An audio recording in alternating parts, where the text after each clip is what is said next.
This is the Flyerdelphia podcast, presented by SportsTalkPhilly.com, with Kevin Durso, Rob Riches, and Dan Heaning.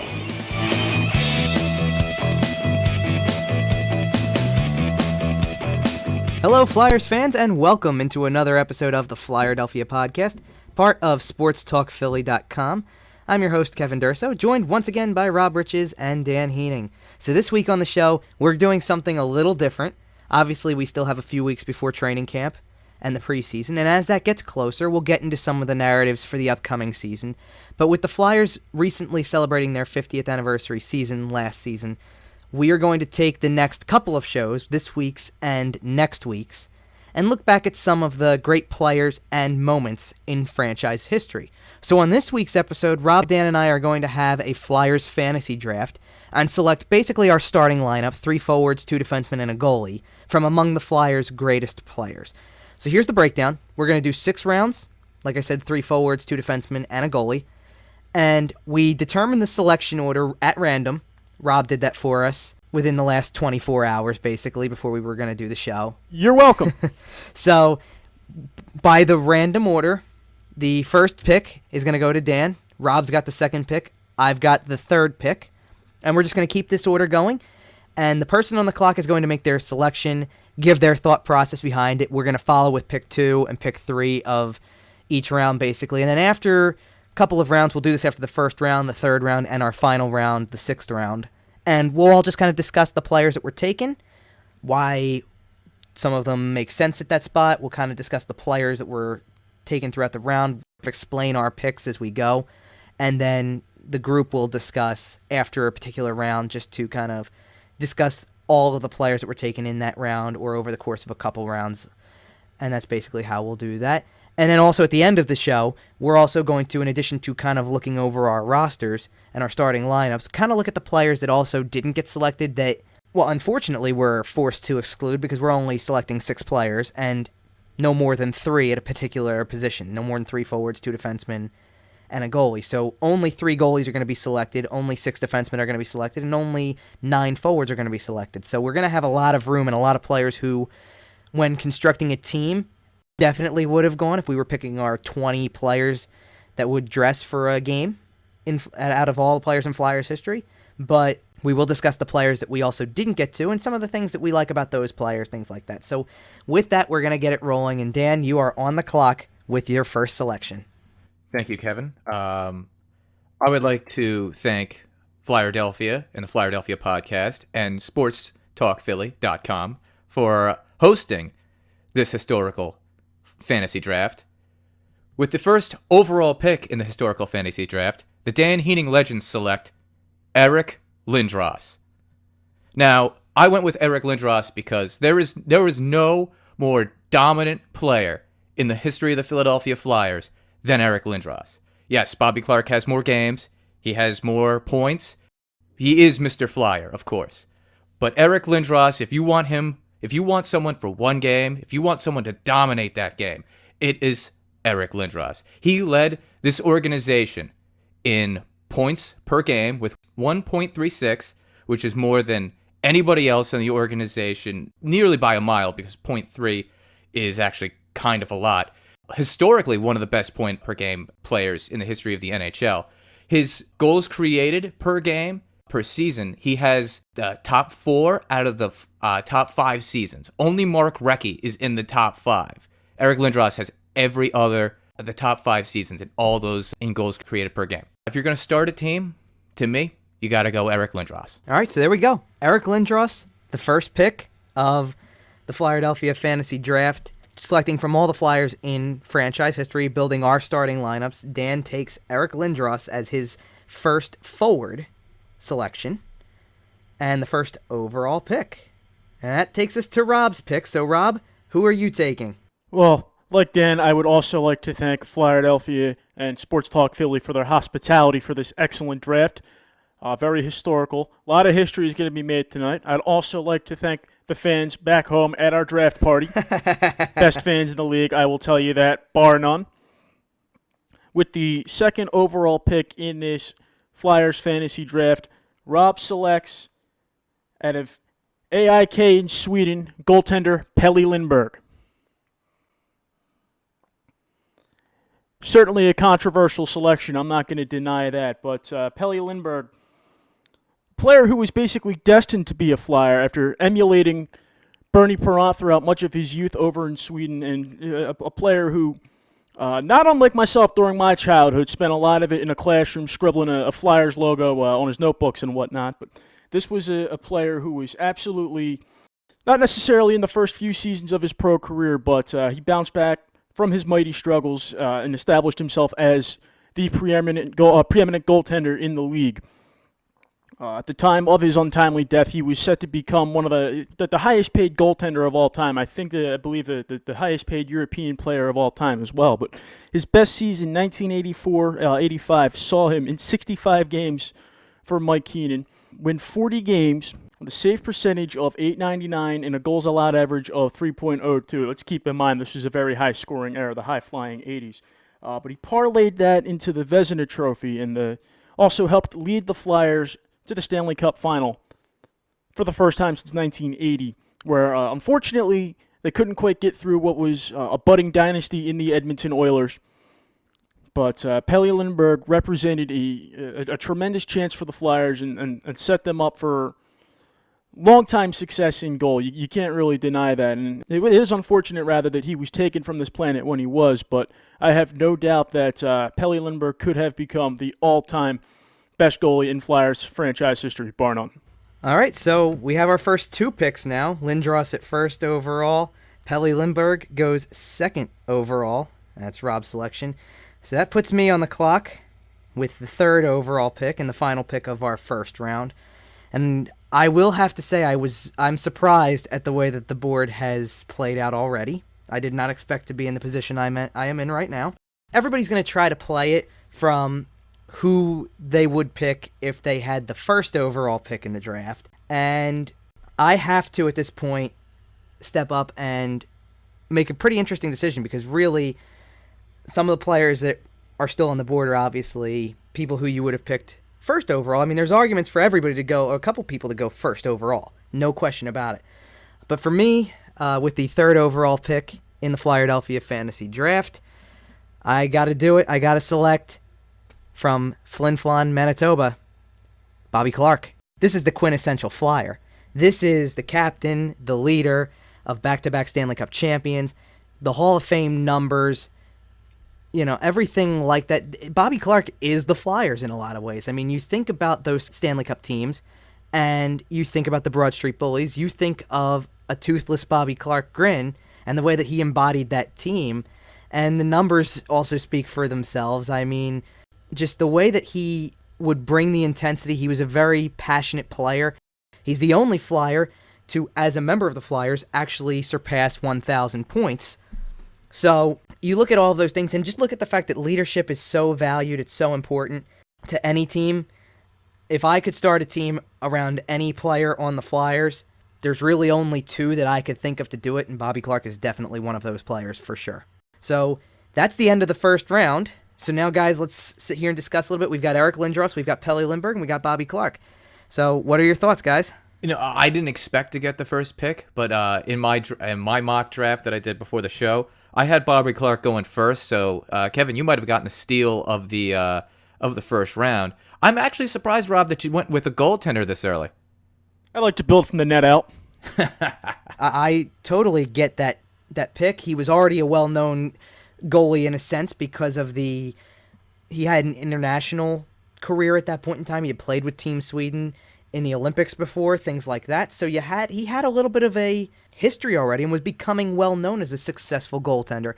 And what he did in 1985 with the Flyers, winning the Vezina, getting them, basically helping carry them to the Stanley Cup Final in some ways, is just another testament to how good he was. And it's just a shame that we never got to see, it's a story now where you go, a lot of people never got to see what that get fully fulfilled, I guess. And, I mean, what happens if that career did get fully fulfilled? I mean, for our generation, we may not remember much about that at all. I mean, Pelle Lindberg had passed away before any of us were born, but you're sitting here going, would we have been seeing a banner? It had 31 hanging from the rafters?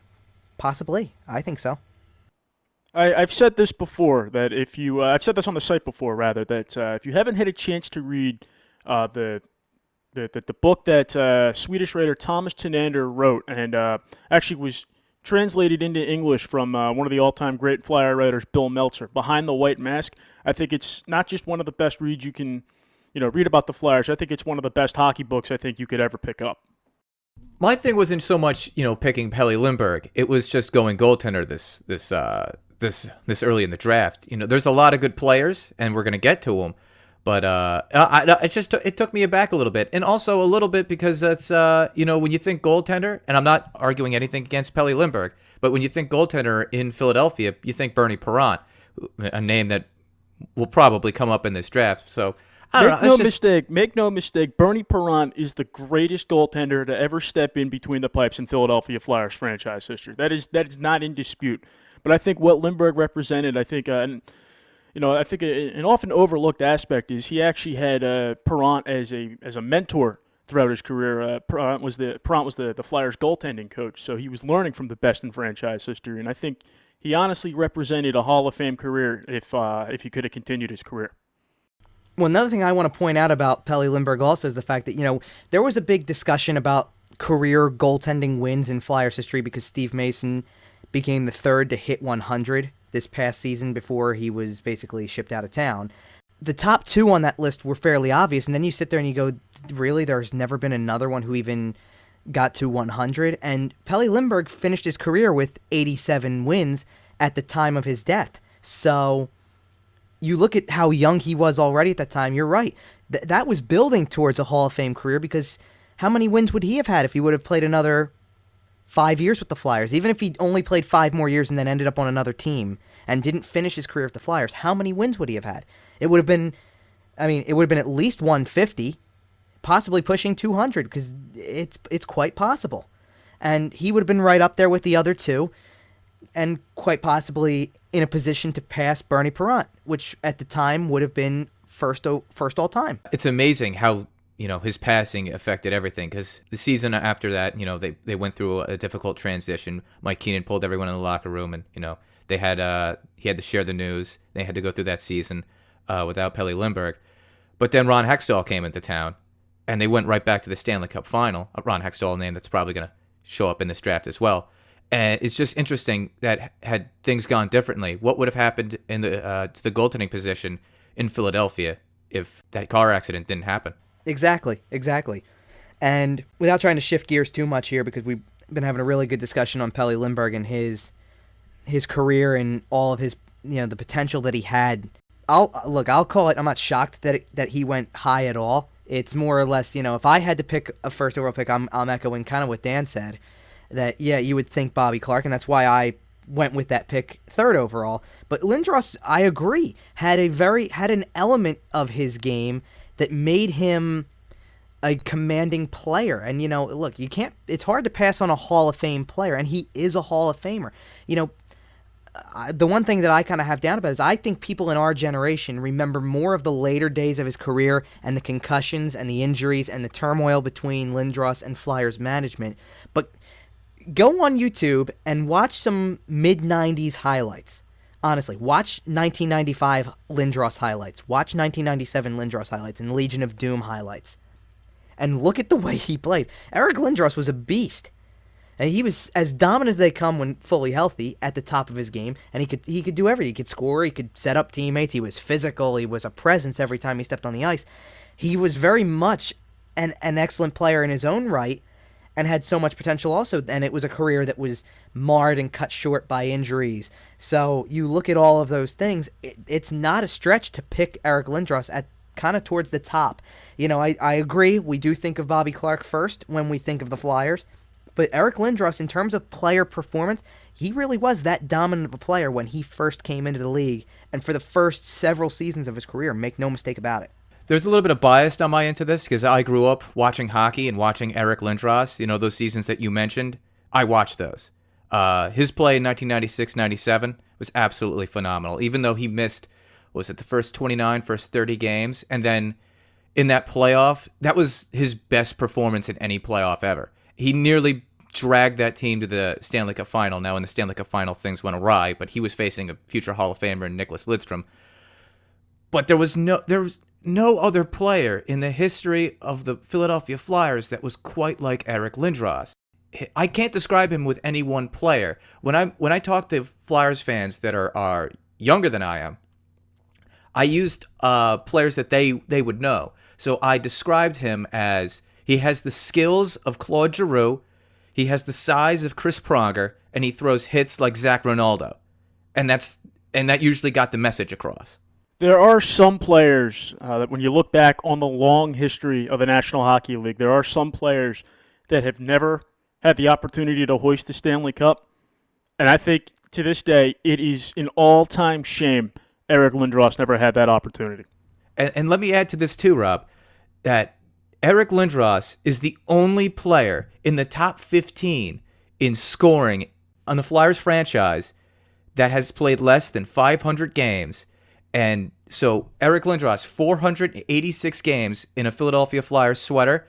Bobby Clarke, 1,144. Eric Lindros was more than halfway to catching up Bobby Clarke. If he doesn't have those issues with concussions, with injuries, and he plays his entire career in Philadelphia, he doesn't have that issue with Bobby Clarke, he could have passed Bobby Clarke. When you look back on that 2003-04 Flyers team that went all the way to the Eastern Conference Final and fell to Tampa Bay, I consider that the closest that the Flyers were able to come to a Stanley Cup, at least in recent memory, in recent history. You know, that's one of the better Flyer teams I think I've watched in my life. And it's if you had a presence like Lindros, if he was able to stick around and stay healthy, you know, during that time, and he didn't have that turmoil with the Flyers front office, I wonder how much farther that team could have gone. The interesting thing I always think of when it comes to Eric Lindros, because I don't disagree with you that was a good team in 03-04, but the 1999-2000 team felt was the team that was the closest to winning a Stanley Cup. And there are two elements to that where I think the Flyers could have won the Cup. One is if Eric Lindros had remained healthy the entire season, which at that point was a stretch, or if when he was healthy, they had traded him for Keith Primo and not Rod Brind'Amour. Because Rod Brind'Amour would have given them the depth throughout the entire season. Rod Brind'Amour was an Iron Man. He had missed a few games earlier that season, but when it came down to the playoffs, it would have been Brind'Amour, Primo, Lankow, Manderville as your centers instead of, Damon Lankow being the first-line center. All right, so round one is complete. We'll be right back with rounds 2 and 3, so stay with us here on the Flyerdelphia podcast. You're listening to the Flyerdelphia podcast with Kevin, Rob, and Dan on SportsTalkPhilly.com.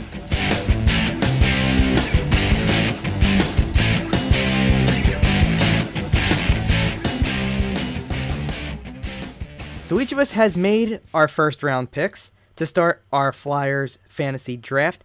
With that, we move on to the next couple of rounds. So to kick off round 2, Dan, you are back on the clock. Thank you, Kevin. With the first pick of the second round of the Philadelphia Flyers historical fantasy draft, the Dan Heaning Legends select Mark Howe. Now, in my opinion, and I think I'm not going too far out, Mark Howe is the greatest defenseman in the history of the Philadelphia Flyers. He is a puck-rushing defenseman, pretty much like no other puck-rushing defenseman. He leads the entire organization in defensemen with points. He had 138 goals, 342 assists. Mark Howe had, I know plus minus isn't really, liked by a lot of people in the hockey community, but plus 85 in one season is astronomical. When Mark Howe got to Philadelphia, the Flyers became an instant Stanley Cup contender in the 80s. And they went to 2 Stanley Cup finals with Mark Howe, and a lot of it was because he was able to push the puck up so quickly and get the puck to players like Tim Kerr, like Brian Propp, like Dave Poulin. If you're going to start a defense, especially the way the game is played now, I'd take Mark Howe right now in a second. All right, Mark Howe leads off our second round selections. Rob, you are on the clock. Go ahead. With the 5th pick in this Flyers fantasy draft, I mentioned earlier I like to build from the net out, and that's why I will select Eric Desjardins. And if Mark Howe is the greatest defenseman in Flyers history, which there is no doubt that he is, Eric Desjardins is a close number 2. He came to the Flyers in the 94-95 season as part of probably the greatest trade in Flyers franchise history, and just was an immediate presence on the Flyers' blue line. He was able to move the puck like none other, and his leadership skills in the dressing room, I think, were second to none. As we've touched on before on the podcast, he was named captain, but just the pressures of the captaincy, he ended up relinquishing it. He was the player that didn't let pride get in the way of his game, and also one of the classier players, I think, to suit him up throughout the history of the Flyers franchise. That's why I'm going to go with Eric Desjardins with my pick in this round. I'm going to go ahead and make the other fairly obvious selection. I'm going to go to the goal and take Bernie Parent with the 6th overall pick.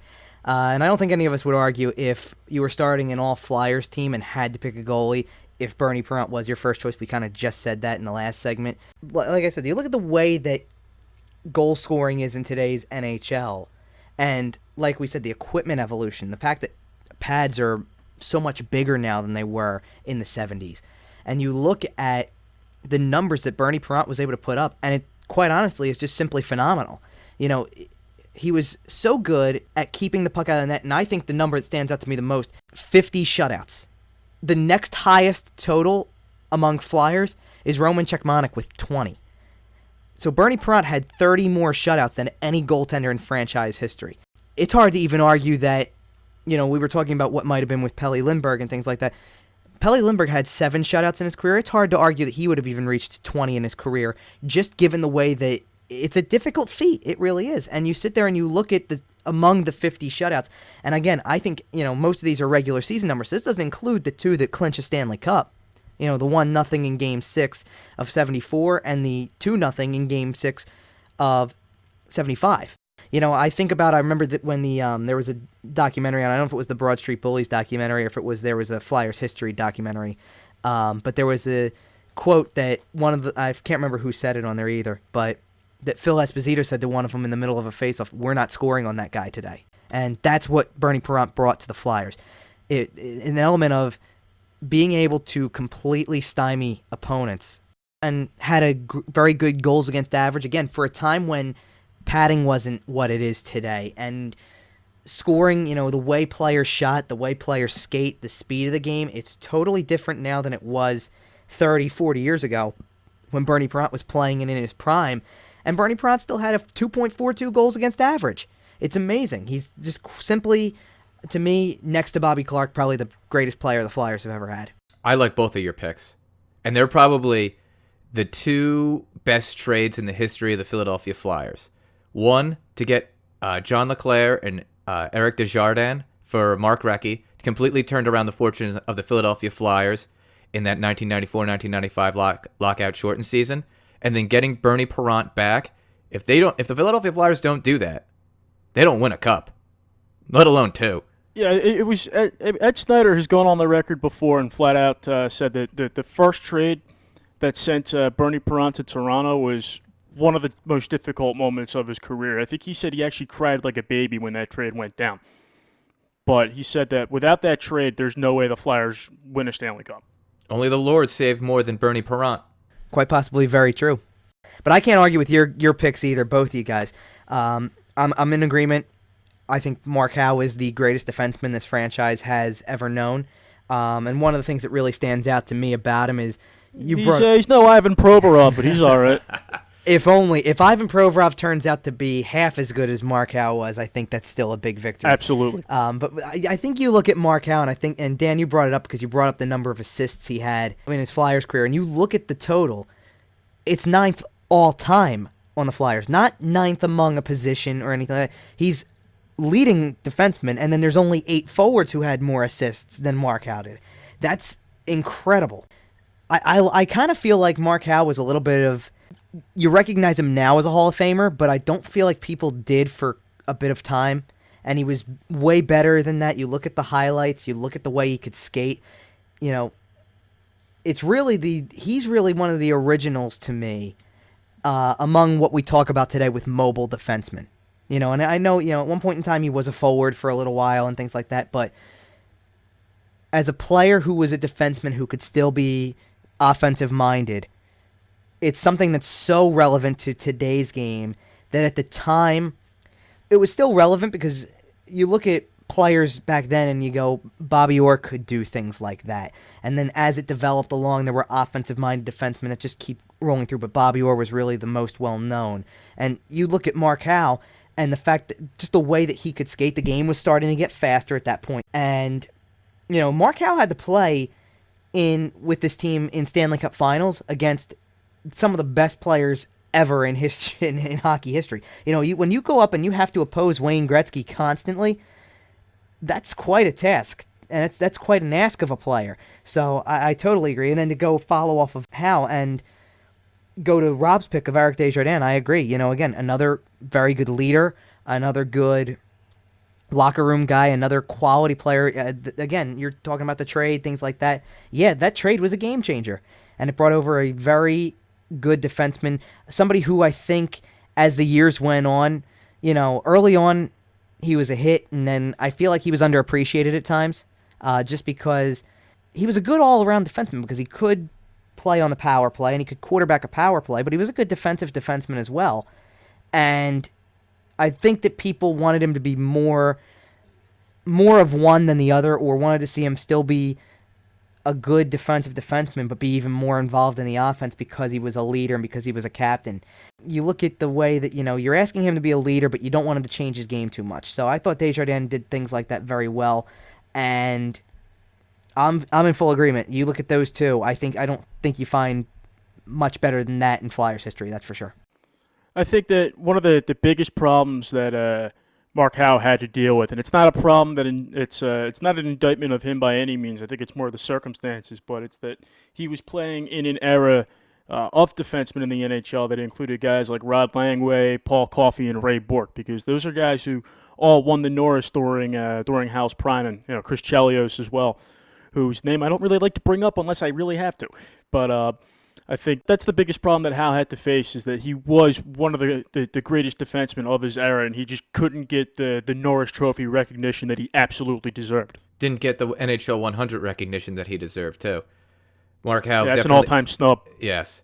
And the thing I was going to say about Eric Desjardins is it always seemed when he was on the Flyers that they were always constantly looking to make him into a number 2 defenseman.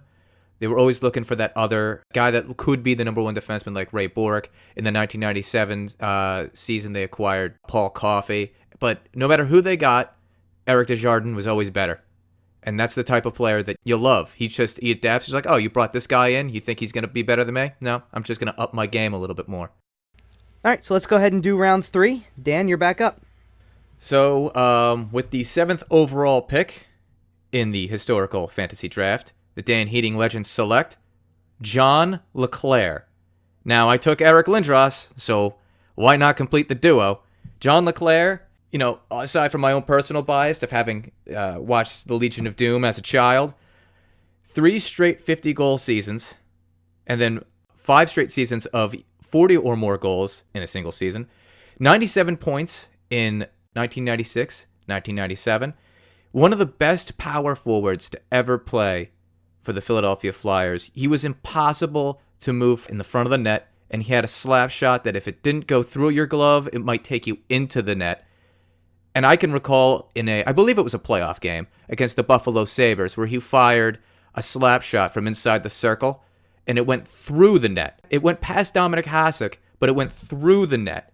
And I believe they counted it as a goal. That's how powerful this guy was in terms of physicality and his slap shot. So if I'm going to take another player to get myself a left wing that will mesh with my center, there's almost no better duo in the history of the Philadelphia Flyers than Eric Lindros and John LeClair. All right. Rob, how about you for your 3rd rounder?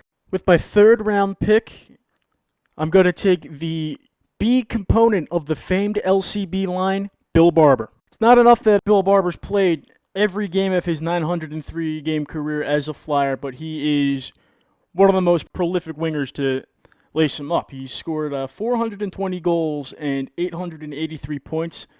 That goal total, by the way, is the all-time franchise record Second closest is Brian Propp at 369. That's a name I expect to come up later as well. And his point total, that's number 2 behind Clark. Doesn't quite sniff the 1,000-point mark, but when the LCB line was composed in the mid-'70s after trading for Reggie Leach and when the Flyers reeling off their first ever Stanley Cup title, that was a line that just absolutely shredded its way throughout the rest of the NHL. You had Barber, who was a pure goal scorer. You had Leach, who also was a pure goal scorer. And you had Clark, who could do just about anything out there on the ice. And, you know, these guys can score goals. They can set them up. And Bill Barber is one of those guys, much like Perrant, Lindros, and Clark. He's one of those guys that's just an absolute face of the organization. Also went on to coach the Flyers for 2 seasons. And as if being the top goal scorer wasn't enough, he was also a Jack Adams Award winner in his first season. All right, and that brings it to me with my third-round selection, and I'm going to go with Brian Propp. To me, Brian Propp is a player who has the numbers that made him an NHL All-Star and really could have made him one of the focal Flyers in the 80s. And it did in the franchise history to me, no question.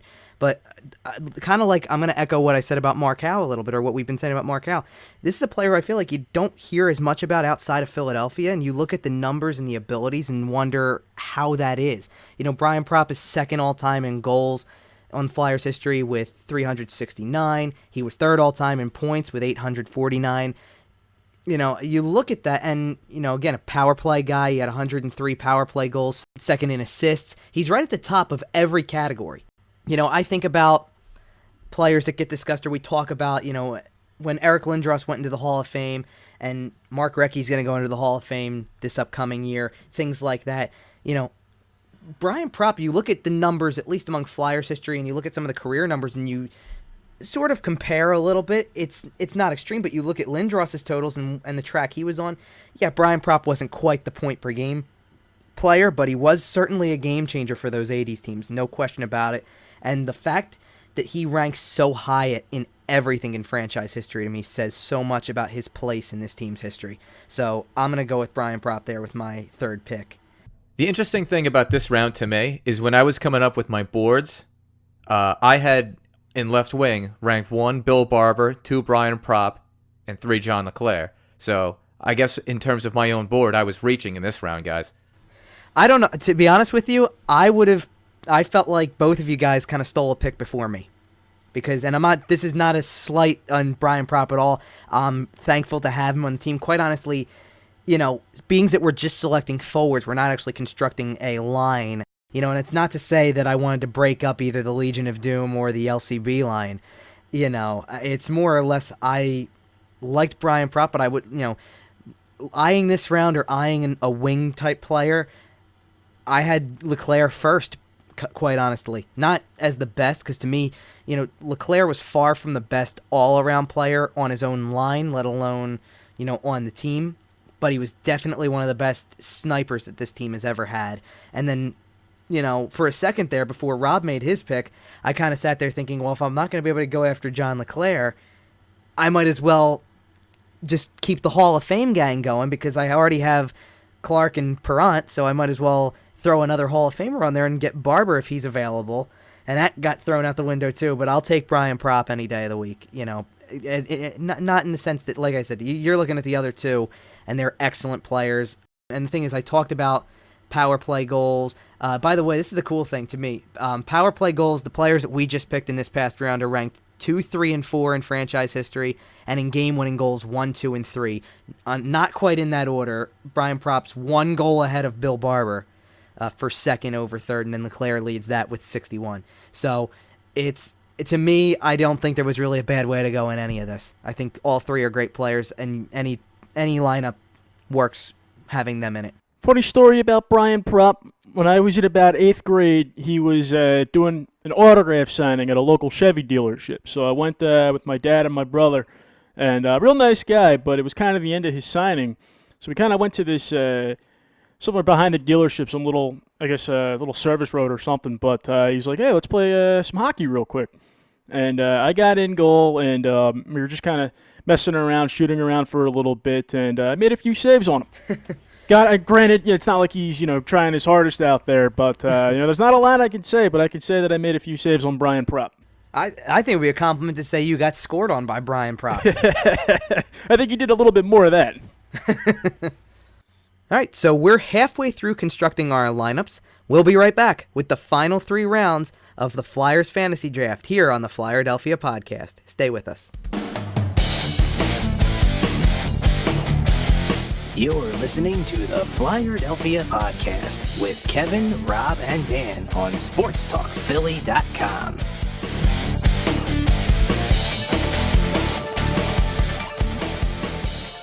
So with our first 3 rounds of picks in the books, we get ready to round out the Flyers Fantasy Draft with the final 3 rounds. Same order as before, so once again, that puts Dan on the clock with the first pick of the 4th round. Go ahead, Dan. All right, with this pick, I am going to round out my crop of forwards and go with Tim Kerr. Now, Tim Kerr at 6'3", 230 pounds in his prime, coupled with Eric Lindros and John LeClaire. Good luck trying to move him, guys. Tim Kerr, he has the franchise record 3 times. 34 power play goals. Now picture that. Brayden Schenn caught a lot of flack this year for scoring 17 power play goals, but that's all that he was doing. He would have to do that twice in one season to match Tim Kerr in 1985-86. In 1986-87, he scored 26 power play goals, and then 88-89, 25. If your guys' teams commit a penalty, it's going in the back of the net. This Tim Kerr, in my mind, is the best right wing in Philadelphia Flyers history. 4 straight seasons of 50 goals or more. He had a 93-point season, a 98-point season, and a 95-point season in those 4 seasons of 50 goals. He had a 48-goal season, just the season in between, because he had one season where he only played in 8 games. But a perennial all-star, one of the best goal scorers in the history of the Philadelphia Flyers, and he's going to round out my Legion of Doom Mach 2 in this draft. All right, go ahead, Rob. You're up for the 4th round. My 4th round selection, going back to the blue line, I'm going to take Joe Watson. One of the more prolific names on the Broad Street Bullies era of Flyers hockey. Joe Watson was more or less a rugged defenseman. That's pretty much how they all were in that era. And probably one of the more famous moments of his, I think, as a Flyer, was scoring in that 1976 game against the Soviet Red Army. Was a goal that Fred Shiro joked set Russian hockey back 25 years, because Watson wasn't exactly a prolific scorer, but there's no doubt he did his job on the blue line.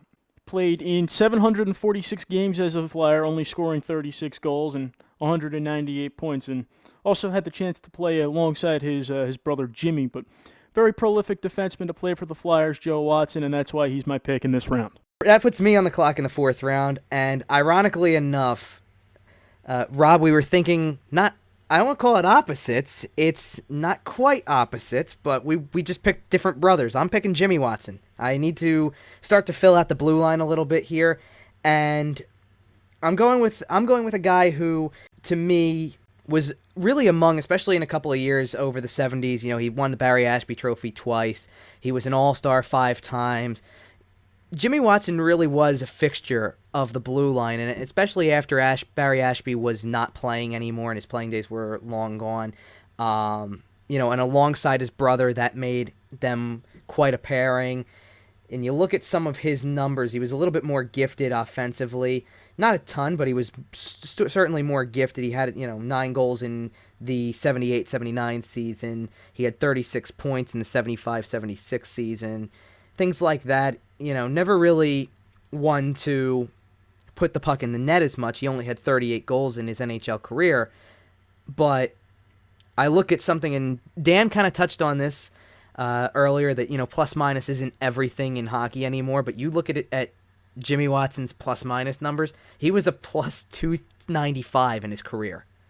Always a plus in every season he played in, except for technically his first with the Flyers, where he played only 4 games in 72-73. He was a -1 then. The next 5 years of his Flyers career, plus 33, plus 41, plus 65, plus 34, and plus 33. It really doesn't get much better than that. And that's just the thing about Jimmy Watson. He was just quite a player, always seemed to be on the ice in these moments. And like I said, at this point in time, especially as we're in the fourth round here, another thing for me is that I have yet to take a defenseman. Rob's blue line is already filled out. Dan has, who we all said was arguably the best defenseman in Flyers history, in Mark Howe. I have to put somebody on the blue line sooner or later, and I'm going to go ahead and do it with Jimmy Watson there. So let's go ahead and jump to the fifth round now, and go ahead, Dan. You're back on the clock. I can't believe this guy slipped all the way down here because I consider him the third best defenseman in the history of the Philadelphia Flyers. With this pick, I am taking Kimmo Timonen. Kimmo Timonen, he didn't spend, his early days, his prime with the Philadelphia Flyers, but when he came to the Philadelphia Flyers, he gave the team an immediate shutdown, also can get, rush the puck up and provide offense kind of defenseman. He reminded me so much of Eric Desjardins when I watched him when he got to Philadelphia. If you needed him to shadow a player like Alexander Ovechkin and keep him quiet, Kimmo Timonen would do that for you. You needed him to run a power play, Timonen would do that for you. He has the third most points out of defensemen in the history of the franchise. He is just one of those complete defensemen that can do everything, lock a ton of minutes, and pair him with Mark Howe, that puck's getting up to my Legion of Doom really quick. So, to me, I just loved watching the guy play when he was in Philadelphia, and it was great to see him finally win a cup in his last season, even though he spent most of the time in the playoffs on the bench. So, Kimmo Timonen is my last defenseman. All right, Rob, you're up. Fifth round. Go ahead. I'm going to go with the center. One of the grittiest players in the history of the Philadelphia Flyers, an undrafted free agent, Dave Poulin. One of those glue guys who basically helped the Flyers get to 2 Stanley Cup finals in 1985 and 1987 as team captain, I believe the 7th captain in franchise history. Dave Poulin was a guy who, in his Flyers career, played 467 games, scored 161 goals, and added 394 points. But he wasn't just a guy who can get it done on one end of the ice. He could do just about anything all over the ice, and this was reflected in winning the Selke Trophy in 1987. And Dave Poulin is one of those guys who probably one of the better captains in franchise history. You can certainly give him that. And I think that may not be the most important goal in franchise history. I think it's definitely up there, though, was the Flyers were down 2 men in 1985 against Quebec. He took the puck up on a breakaway and scored on Mario Gosselin. It basically broke the Quebec Nordique right then and there, and single-handedly helped will the Flyers to the Stanley Cup final. And he did all that while wearing a flak jacket to protect several broken ribs. So he was one of those guys who no doubt could have got it done on any end of the ice for the Flyers. All right, so that puts me up on the clock with my 5th round pick, and I'm going to round out my forward group with none other than the Riverton Rifle. I'm taking Reggie Leach. And, I look at Reggie Leach, and I'm trying to, I'm looking at the connection between the forwards that I've already selected. I'm trying to do the connection here. I kind of mentioned how when Rob picked Bill Barber in the 3rd round, that, it would have been cool to try to put Barber on that line, keep the LCB thing going. So I'm going to take the other part of that equation and put Reggie Leach on my forward group here. It feels weird to think about how Reggie Leach really actually only scored 50 or more goals with the Flyers only twice in his career. It actually, it feels like more than that with how prolific a scorer he was. And he came close several other times. He had 45 goals in 74-75. He had 61 in 75-76, had 50 in 79-80. And, to me, I just look at Reggie Leach as the guy who was not always talked about on that line. It's a prolific line in Flyers history, and every top line needs a sniper. You got a player at that point who's part of arguably the greatest forward line in Flyers history, and it feels like he's sometimes a forgotten or underrated part of it. And like it's like a lot of these players we talk about, maybe not in Philadelphia, but in the hockey world, I don't feel like anybody talks about how great Reggie Leach was during his prime and with those Flyers teams in the 70s. I really don't. I don't think people talk about that as much. They go straight to the Hall of Fame players. They go to Clark, they go to Barber. Reggie Leach was an incredible goal scorer during that time, and if I'm going to look at the 2 forwards I've got on my team already and go Clark and Brian Propp, 2 guys who know how to combine to have a lot of points and notably assists, then I need a sniper to finish it off, and that's what Reggie Leach is for this team for sure. So let's go ahead and do the final round here. So we're into round 6. So go ahead, Dan, make your final selection. All right. Well, I gotta pick a goaltender, and in typical Philadelphia Flyers fashion, I wait till the last round to fill that need. And so with my last pick, I'm gonna go with the leader in franchise history in wins for a goaltender. I'm gonna go with Ron Hextall. Now, Ron Hextall, he started out great with the Philadelphia Flyers. Led them to the Stanley Cup final in the 1986-87 season. He, we spoke about this a little bit earlier when we were talking about Pelle Lindbergh, how things could have been different. But he provided an immediate stability in the net when it was a very unstable time. When we talked about Pelle Lindbergh before, we said that it was an age where scoring was an all-time high, so his save percentage and his goals against average, career-wise, don't look that great. But his save percentage in his rookie year, which was 90.902, actually led the league that year. So he had an amazing rookie season. And as the years progressed, he just became a very stable goaltender. The Flyers brought him back. They traded Tommy Soderstrom for him. And he provided more stability once that happened because, Soderstrom and Dominic Rousseau were not able to play to the point that the Flyers had hoped. So Bobby Clarke brought Ron Hextall back, and he provided that goaltending to bring the Flyers to a Stanley Cup final, even though he split time with Garth Snow with that Legion of Doom era team. And so I will go with the guy who will actually win the most games in franchise history, Ron Hextall. All right. Rob, you got one more pick left as well. Go ahead.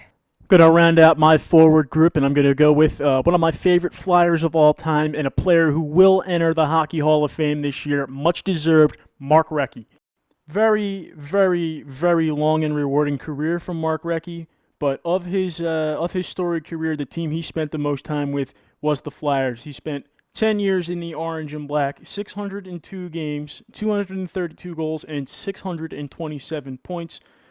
One of those guys who get it done pretty much anywhere on the ice, and he holds the regular season scoring record in Flyers history. That's 123 points, 53 goals, and 70 assists, and it's pretty much mind-blowing considering where the franchise is at now. That's hard to believe that pretty much anybody can get back up to that, but Recchi was one of those solid leadership types as a Flyer, and definitely, regardless of whether he was wearing number 11 or number 8, he was one of the more fun Flyers to watch throughout my time watching this team. All right, so that leaves one pick remaining, and I'm definitely debating this. I have to pick a defenseman here to round out my grouping. Kjell Samuelsson. Thanks for trying to help, Rob. Actually, that's not where I was going at all. I'm going to go ahead, and I've got I don't know how I ended up with a team that looks like this, or with a lineup that looks like this, I should say, but I believe at one point in time or another, I'm going to have a group of players that all played at the same time that could have actually been a legitimate starting lineup. Maybe not as Flyers, but they all played in the NHL at the same time, I believe. So I'm rounding out my blue line with Moose, Andre Dupont.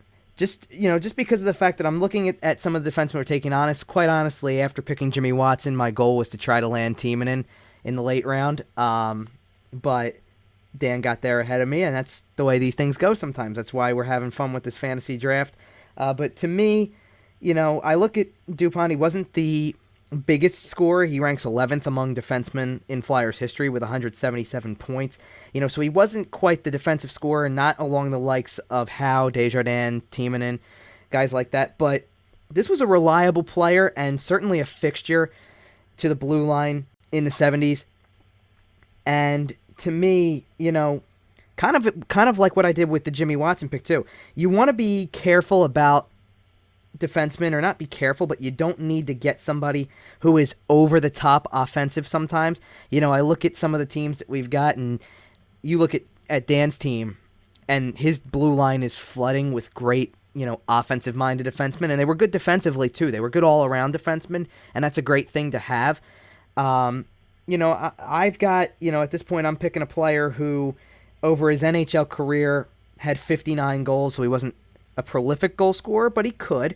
He had 11 goals in the 74-75 season, 9 in 75-76, 10 in 76-77, and those are, for a defenseman, those are modest numbers. They're certainly reasonable. You want to keep guys on the ice who are good all around, who are reliable, and I feel like that's what you get out of Moose DuPont here with this, and you're just trying to pick a guy who is a fixture of those teams and kind of putting him alongside Jimmy Watson there. I think that's a good move for me at this point, looking at some of the others I could have picked from. But yeah, I'm going to go with Moose DuPont here, a player who spent upwards of 8 seasons with the Flyers, so he was a longtime Flyer, certainly a player that people remember, especially, you got to remember too, he assisted on one of the biggest goals in Flyers history. He took the shot that was deflected in by Rick McLeish in the 74 Stanley Cup final win. That's how I'm going to round out this draft for us. I'm going to go with Andre Moose DuPont to round out my lineup. So I'm going to go ahead and presume you were doing the Moose Shuffle while you were making that pick, Kev? I was not, but I've been writing down all of our picks. I'm actually going to rehash them. Just so everybody can hear the final starting lineups from each of us. And I did just write down Andre Moose DuPont on the sheet, and I didn't write anybody else's nickname. I don't know why I did that, but because it's too good not to. And the funny part is the Flyers actually just signed a guy who has Moose across his mask. Brian Elliott has the nickname Moose across his mask. So that's kind of an interesting thing, You can't go around calling that guy Moose. There's another Moose in franchise history, right? Of course. All right, so here's how the final starting lineups played out. And I'm going to read the players off in order of their selection by the team. So on Dan's starting 6 here, we have Eric Lindros, Mark Howell, John LeClaire, Tim Kerr, Kimmo Timonen, and Ron Hextall. Rob's lineup was Pelle Lindbergh, Eric Desjardins, Bill Barber, Joe Watson, Dave Poulin, and Mark Recchi. And my lineup was Bobby Clark, Bernie Parent, Brian Propp, Jimmy Watson, Reggie Leach, and Andre Moose DuPont.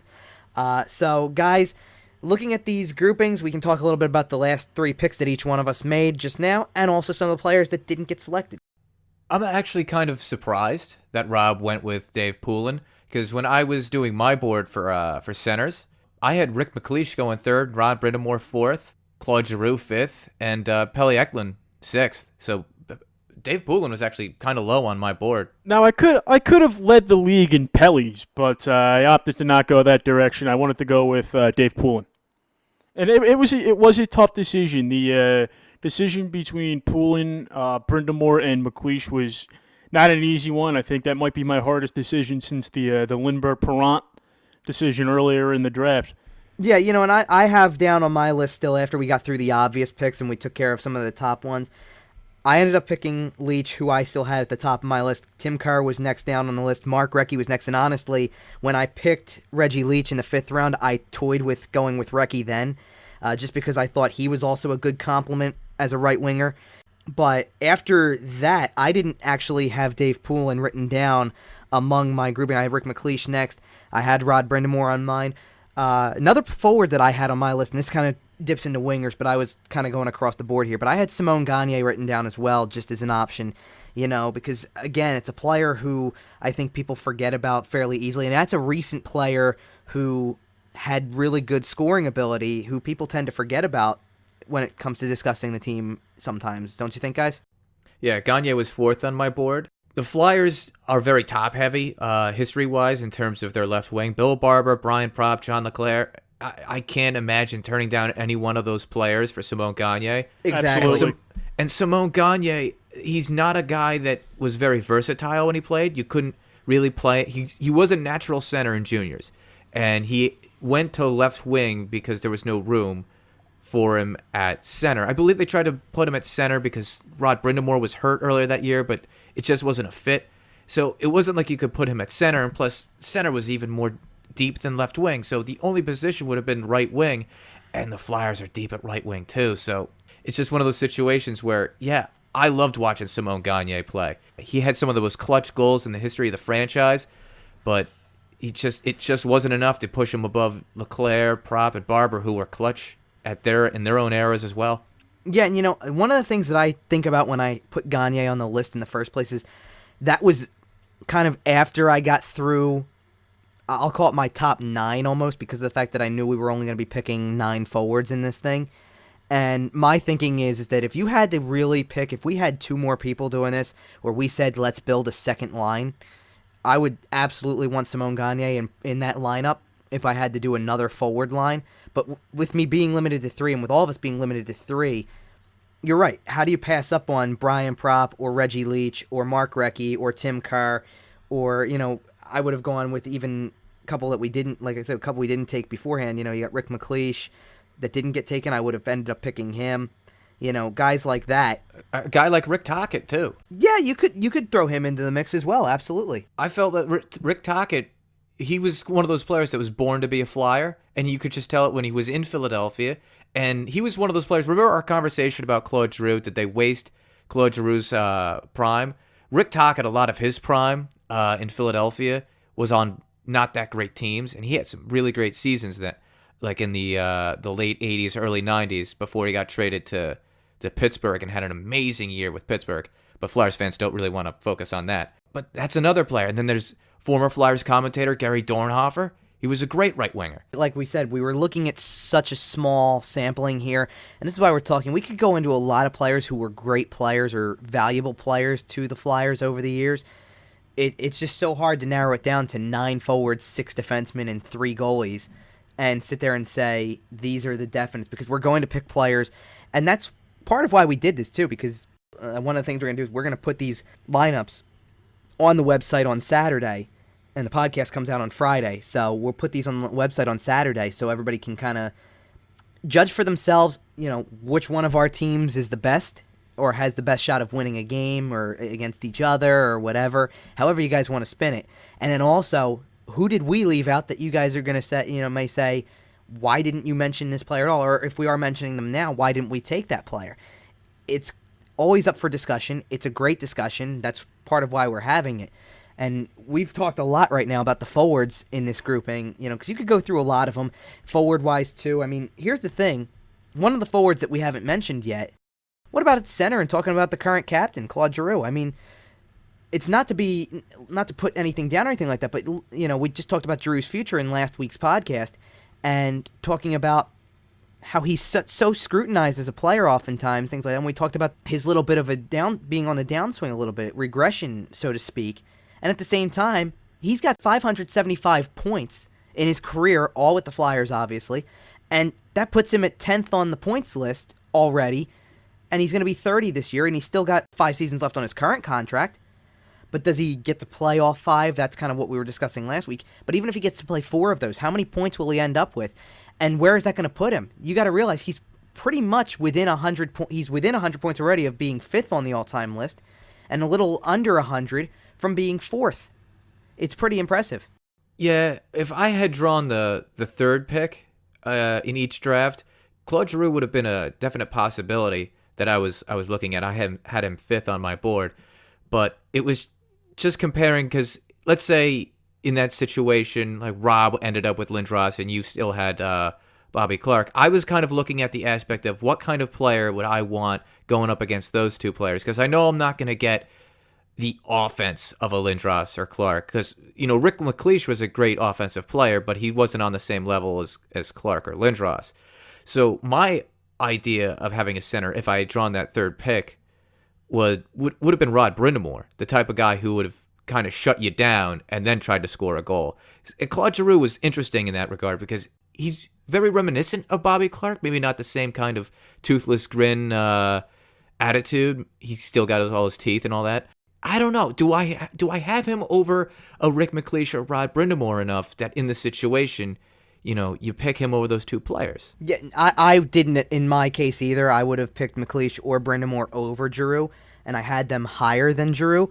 But I do look at the fact that as we looked into some of these players and we're looking back at the lists, doing point totals, things like that, Giroux is not that far off from being among the top 5 in point producers over his career with the Flyers. And it's more of a testament to his longevity with the Flyers than, him being in the same ranks as, say, a Bobby Clarke or a Brian Propp or Bill Barber. It's more or less just saying, look how long he's been with this team, that to this point, he's pushing 600 points.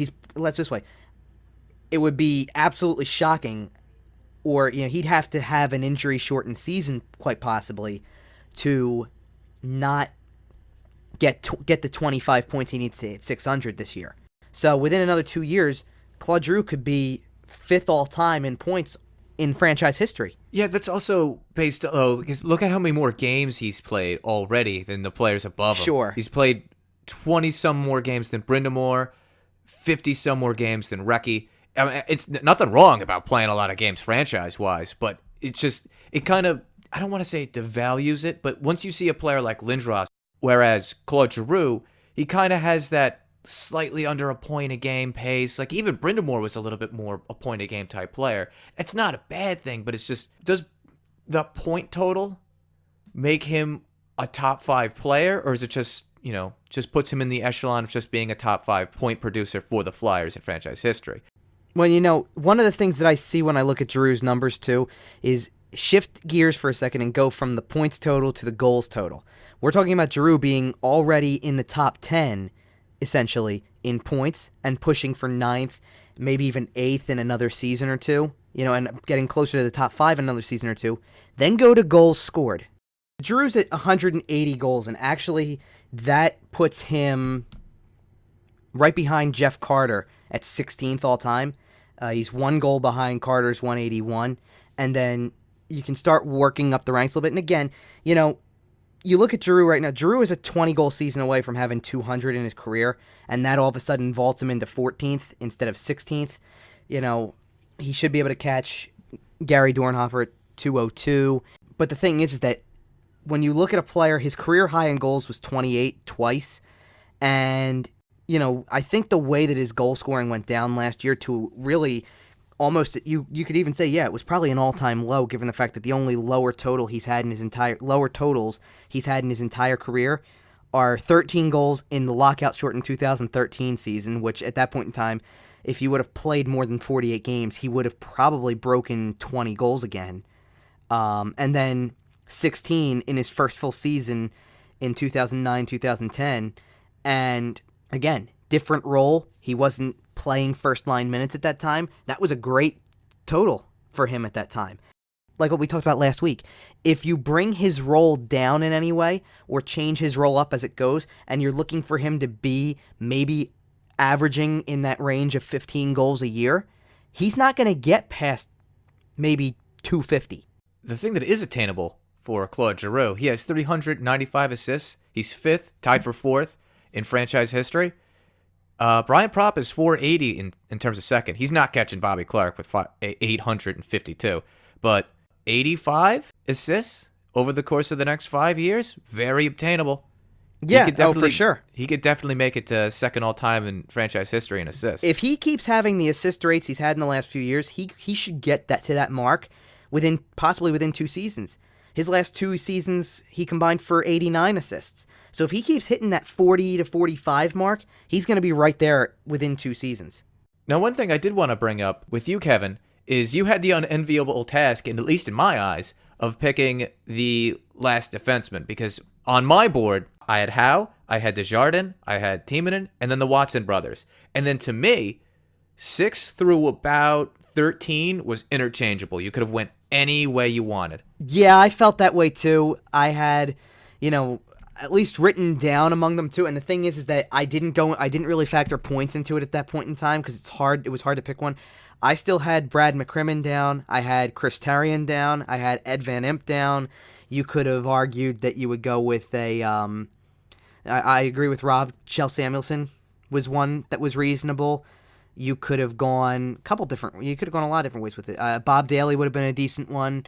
I was thinking about Ben Wilson a little bit from the offensive side of it a little bit, but I didn't want to overdo the offensive side of it. I thought we were doing good. I thought I was doing good with putting it together and trying to keep it a little balanced there. I had a feeling that if I did Chris Therien, though, Chris Therien, I would be great at shutting down Jaromir Jagr, but, I don't know if I would be in great hands there. I just remember him getting so much hate, during his time with the Flyers, and even though he had one of the longest careers with the Flyers too. That was the thing. I don't know. I don't know why I went with Dupont over, say, McCrimmon. I had McCrimmon really high up there. I think I just would have picked McCrimmon more if I would have had, and I didn't think I was gonna strike gold with every single position here. I got in my eyes, the top forward in franchise history. I got the top goalie in franchise history. I wasn't going to land the top defenseman in the 3rd round if I did that. So if I could have gotten Mark Howe, I would have gladly put McCrimmon next to him. like always in that sense, but, I'm not taking such a hit there. I will tell you, though, yeah, picking the 6th defenseman after that top 5 was a very tough task. The one thing that really surprised me about this draft, because based on my own mock draft, because the way you thought about it, Kevin, was a little bit different from the way I thought about it. I thought this was a Clark-Lindros draft. Like, you're going either Clark 1 or Lindros 1, and whoever gets 2 is going with the other one. So when Rob picked Pelle Lindbergh that high, I had Bernie Parent being the highest goalie, and then it just being like, all right, well, we know Pelle Lindbergh and Ron Hextall are still on board, so let's just fill out our rosters and we'll pick one of those 2 goalies. So that was like the shockwave of the draft for me. Like, that one set the tone. We're like, wow, Bobby Clark's going to go to 3rd now. So that's something that really caught me off guard early on.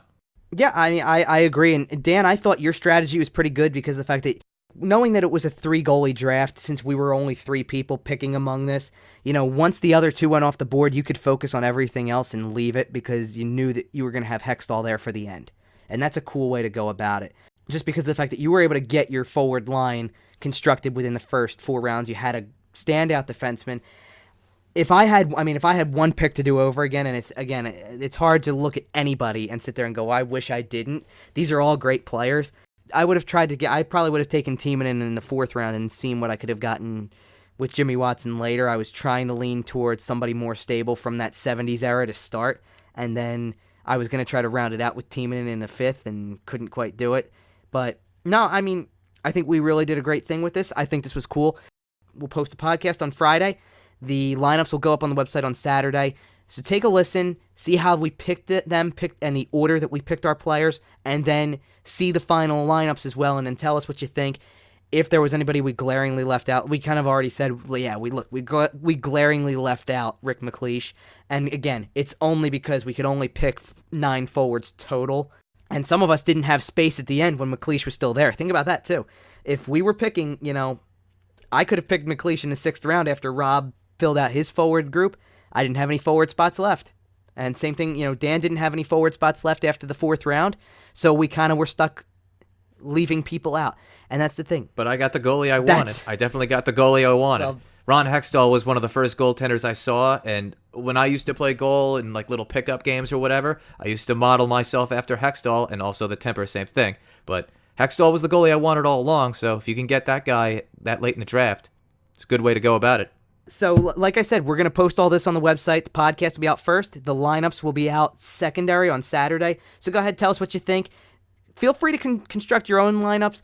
Granted, it's a little bit easier for everybody else to construct their top 6. If you had your choice of 3 forwards at any point in time without having other people take your players, it makes it a lot easier. That's why we did this like this. We didn't want to make it as simple as just go ahead and make a lineup, because we would have all had the same players, and we've been talking about, if given the choice, wouldn't we have all picked the same goalie as the best in franchise history? Probably. So it makes it more interesting. It makes it fun, and we hope you guys enjoyed this a lot.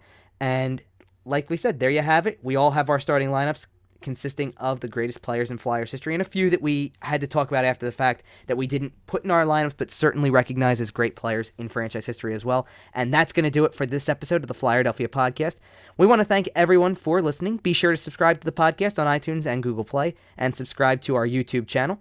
Next week, we continue talking about some of the greats of Flyers history, and we're going to look at some of the great plays, games, moments, those types of things that stand out to us. Kind of do a little bit of a combination show between talking about the greatest games and moments in franchise history and just some that stand out to us that maybe don't to other people. Some things that maybe to us are important to us being here and talking about the Flyers for all of you to hear. We'll go ahead and do all of that next week. It should be a great show. And once again, thank you for listening. For Rob Riches and Dan Heaning, I'm Kevin Durso, and this has been the Flyerdelphia podcast on SportsTalkPhilly.com. This has been another edition of the Flyerdelphia podcast with Kevin Durso, Rob Riches, and Dan Heaning, presented by SportsTalkPhilly.com.